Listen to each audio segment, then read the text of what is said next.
संपत्ति विवाद में की थी पिता ने बेटे की हत्या, पुलिस ने भेजा जेल, शव बक्से में छिपाकर हुआ था फरार। मक्खनपुर थाना क्षेत्र में सामने आया यह हत्याकांड न सिर्फ रिश्तों को झकझोर देने वाला है, बल्कि यह भी दिखाता है कि शक और लालच इंसान को किस हद तक हैवान बना सकता है। पुलिस ने जिस सनसनीखेज हत्याकांड का खुलासा किया है, उसमें आरोपी कोई और नहीं बल्कि खुद मृतक का पिता निकला।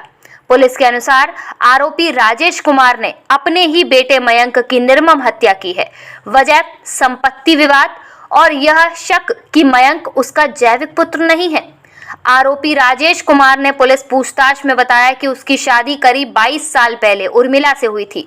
वह शराब पीने का आदी था, जिस वजह से पति पत्नी के बीच आए दिन झगड़े होते रहते थे। पारिवारिक विवाद इस कदर बढ़ा कि शादी के करीब 6 साल बाद उर्मिला मायके चली गई और लंबे समय तक वहीं रही। इसी दौरान परिवार के दबाव में राजेश के पिता रामकिशन ने मकान का बैनामा मयंक के नाम करा दिया। हालांकि उसका संरक्षक राजेश ही था। यहीं से संपत्ति को लेकर राजेश के मन में कुंठा और गुस्सा पनपने लगा। शक ने जन्म दिया हत्या के प्लान को। राजेश का दावा है कि उसे लंबे समय से यह शक था कि मयंक उसका बेटा नहीं है। पत्नी के मायके में लंबे समय तक रहने और रिश्तों में खटास ने उसके मन में यह शक और गहरा कर दिया। यही शक धीरे धीरे नफरत में बदल गया और उसने बेटे को रास्ते से हटाने की ठान ली।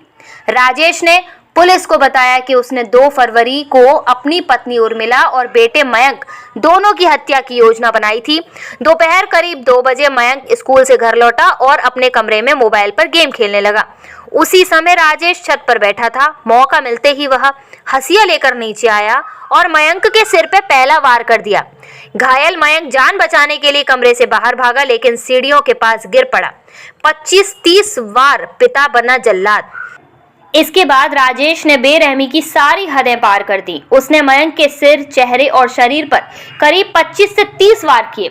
खून से लथपथ मयंक ने मौके पर ही दम तोड़ दिया। हत्या के बाद राजेश ने फर्श पर फैले खून को बोरे से साफ किया, फिर खून से सना बोरा और अपना लोवर छत से पास के खाली प्लॉट में फेंक दिया। राजेश इसके बाद मयंक के शव को हंसिया समेत नीचे लाया और संदूक में रखकर ताला लगाने ही वाला था, तभी उसकी पत्नी उर्मिला वहां पहुंच गई। उर्मिला ने राजेश के हाथ में खून से सनी हंसिया देख ली। घबराए राजेश की योजना यही फेल हो गई। वह पत्नी की हत्या नहीं कर सका और हंसिया लेकर फैक्ट्री की ओर भाग निकला। सरसों के खेत में फेंकी हंसिया पुलिस ने की बरामद। भागते समय आरोपी ने मोती फैक्ट्री से स्टेशन की ओर जाने वाले कच्चे रास्ते पर सरसों के खेत में हंसिया फेंक दी। पुलिस ने आरोपी की निशानदेही पर वहां से हत्या में इस्तेमाल की गई हंसिया बरामद कर ली। पुलिस का खुलासा, शक और संपत्ति बना कत्ल की वजह। पुलिस अधिकारियों के अनुसार आरोपी राजेश कुमार ने संपत्ति विवाद और बेटे के पितृत्व पर संदेह के चलते इस जघन्य हत्या को अंजाम दिया। आरोपी ने अपना जुर्म कबूल कर लिया है और आगे की कानूनी कार्यवाही की जा रही है। सर, ये क्या कार्रवाई हुई है? देखिए, अवगत कराना है कि दिनांक 2/2/2026 को थाना मक्खनपुर क्षेत्र अंतर्गत सब्जी मंडी से श्रीराम ग्लास फैक्ट्री की तरफ जाने वाले मार्ग पर पड़ने वाले पहले मकान में हत्या के संबंध में एक सूचना प्राप्त हुई थी। उक्त सूचना पर पुलिस टीम द्वारा घर की गहनता से छानबीन की गई, जिसमें काफ़ी मात्रा में खून के निशान पाए गए थे। खोजबीन के दौरान ही घर में रखे बक्से के अंदर से एक बच्चे का शव बरामद हुआ था।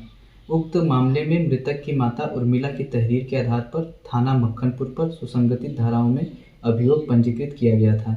साथ ही वरिष्ठ पुलिस अधीक्षक फिरोजाबाद द्वारा इसमें वांछितों की गिरफ्तारी हेतु 4 अलग अलग पुलिस टीमों का गठन किया गया था। इसमें वांछित अभियुक्त राजेश, जो मृतक बच्चे का पिता है, को गिरफ्तार कर घटना में प्रयुक्त आला कत्ल 1 अदद हंसिया बरामद किया गया है। और साथ ही अभियुक्त से पूछताछ में पति पत्नी के बीच लंबे समय से विवाद था और अभियुक्त शराब पीने का आदी भी था। और साथ ही अभियुक्त राजेश को शक था कि मृतक उसका पुत्र नहीं है। उक्त प्रकरण में अभियुक्तों की जो शेष अन्य अभियुक्तों की तलाश की जा रही है। साथ ही इसमें जो भी अग्रिम विधिक कार्रवाई है वो अमल में लाई जाएगी।